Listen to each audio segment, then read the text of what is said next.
Hey guys, Brox here, and I'm back with a build I have not played in a very long time, Meteor. Recently, Combustion's numbers are scaling at an alarmingly high number, allowing for burn builds to make themselves relevant. I'm not going to go too deep into what Combustion is doing, but we know it is scaling from damage over time, especially on our gear. If you're interested in a more in-depth breakdown, Birkin just released an Inferno video on it, and I have an Inferno variant myself, which showcased Hysteria's gameplay footage from a Tier 108 a few days ago. I will link both videos below, so go check it out if you're interested in seeing how the Fire Snake is performing now. Okay, so back to what we are here for, Meteor. Overall, I find Meteor to be insanely clunky, even with non-stop meteors raining down. There is an issue with casting Meteor and some of the other spells on our skill bar.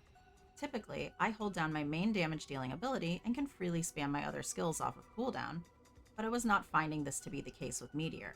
I found Meteor stopped casting many times when pressing Inferno or Ice Blades, making this build extremely unfun and frustrating to play. This may be alleviated if someone uses a macro, but I do not macro on Diablo, and this build caused some major hand fatigue. I tried a few variations of this build. With and without Incinerate Enchant, with and without Teleport Enchant, changing Paragon boards. I probably could have posted 4 different variations, but for my sanity, I'm just going to feature footage from 2 variants in this video. The first part of this video showcases a pit tier 105 with a pit push setup that will be linked in the description below. The pit push setup does not have our beloved teleport enchant, so unfortunately I will be walking through this clear. This variation does more damage, but feels worse to play. At least to me it does, because I'm a huge fan of teleport enchant. The second part of this video will showcase a pit tier 100 on my teleport enchant version.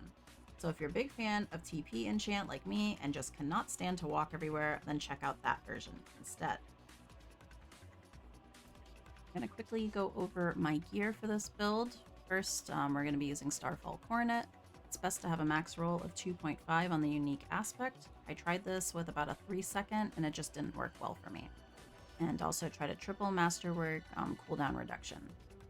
Because this is a burn-based build, I don't think the ranks to Meteor are as important as if we were doing, let's say, a direct damage build. And I'm also going to socket Yule and Cax here in the helm. The chest I'm using is Shroud. Try to triple masterwork all stats. You can use Raiment if you don't have a Shroud, but beware, you will be much, much squishier. Socket Topaz in the chest. Gloves. I'm using gloves with Storm Swell aspect, attack speed, GA damage over time, and lucky hit to restore resource. Since Cax will be eating through our mana, we will need a way to get our mana back, so you can put lucky hit to restore on either your gloves or your staff. I like having life on my staff since it's a very high value, so I recommend putting this lucky hit to restore affix on your gloves. You're going to want to triple masterwork damage over time, temper meteor size, and pyro attack speed. Pants, with the snow veiled aspect on, int, max life and armor, temper meteor size, and crowd control duration on here. Since we are using this Flesh Reaper's boss power, which scales off crowd control duration, I believe you want the value of the crowd control duration to be around 30% to max it out.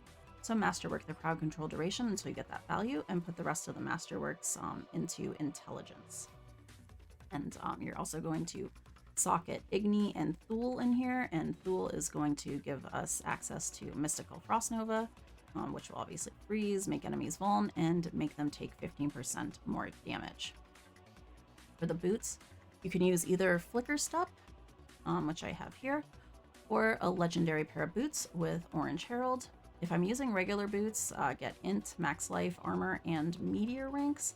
Like I mentioned before, I'm not sure how much the meteor ranks are actually buffing our meteorite burn. I have also tempered meteor size and evade cooldown reduction. If doing the teleport version, you'll absolutely need the implicit attacks reduce evades cooldown, and you'll likely need to masterwork evade cooldown reduction if you're doing that version. If you're using Flicker Step, get a pair with 4 seconds on the unique affix, and I masterwork damage reduction from close enemies on mine. For our staff, you definitely want to be using a staff here because it has damage over time implicit, which is going to be buffing our combustion. Imprint Shattered Stars on here. Socket 2 Amethyst for more damage over time.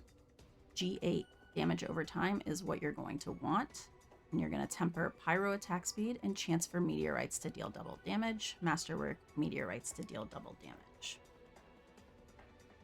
For the amulet, unfortunately, this is my Chain Lightning amulet, so it has crit tempered on here, which is pretty much useless for this build. Ideally, you'll want the Greater Affix on Intelligence and Endless Pyre on your amulet too. Inner Flames, Permafrost, and Glass Cannon are all fine as well. Temper Evade cooldown reduction and Inferno cooldown. Masterwork the passives. Talrashas, once again, this is my Chain Lightning one. So this is going to be focusing on non-physical, and I don't really feel like remasterworking this at the moment. But you'll want to get a 25% and GA cooldown reduction on your Talrashas, and you'll want to focus on masterworking cooldown reduction. And finally, our last ring will be a legendary ring, and you're going to imprint Engulfing Flames on here, hint attack speed and GA damage over time, temper Pyro attack speed and Inferno cooldown reduction, and try to masterwork damage over time. Alright, for our boss powers, we're going to be using Andariel's Flaming Skull as our main. This isn't an issue if you're using the teleport version, as teleport enchant counts us as standing still, but this boss power does require us to stand still briefly to activate, so if you are using the Pit Purse version of this build, make sure you're not doing like a regular evade or moving all over the place while fighting, otherwise you won't activate this boss power. Our modifiers are Harbinger's Hatred of Bali, Cinerat's Flames, and Flesh Reaper's Disruption. If you're using the teleport version, you may want to substitute Flesh Reapers for Kerma's Sparks, so you have a lot more frequency on your teleport evade. I'm not going to go over the skill tree or Paragon, those can be seen on the build planner. Meteor is very visually appealing, but the gameplay is just not as smooth as other builds I have played. I tried to get this in a good spot. If you're a Meteor fan, it does do solid damage, but if I'm going to speed farm, even the teleport version doesn't feel as good as my Chain Lightning build. I'm very glad we have the armory so I can swap back and forth really easily. I feel like the mastery spells and casting conjurations have always kind of had this wonky interaction. I'm wondering if this is elevated by the fact that Starfall converts Meteor to charges. I think Starfall would be better off if it didn't have the charges altogether. Without further delay, here are the two showcases. I have broken them up into chapters so you can see how they play.